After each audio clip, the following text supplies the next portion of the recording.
A meter long tube open at one end with a movable piston at the other end shows resonance with a fixed frequency source.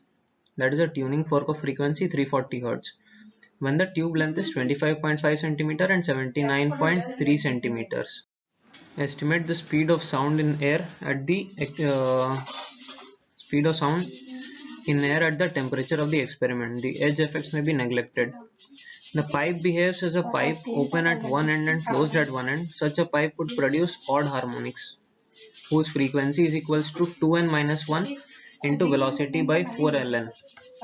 Two consecutive modes of vibration are given in the equation. For L1, that is 25.5 centimeters, it would be 2n minus 1 velocity by 4l1. For L2, it would be 2 into n plus 1 minus 1 into velocity by 4l2. Since both these modes of the system resonate at the same frequency, we can equate both of them and we get n is equals to 1. Therefore, putting the value in frequency is equals to v by 4l1. The frequency, the velocity would come as 346.8 meter per second.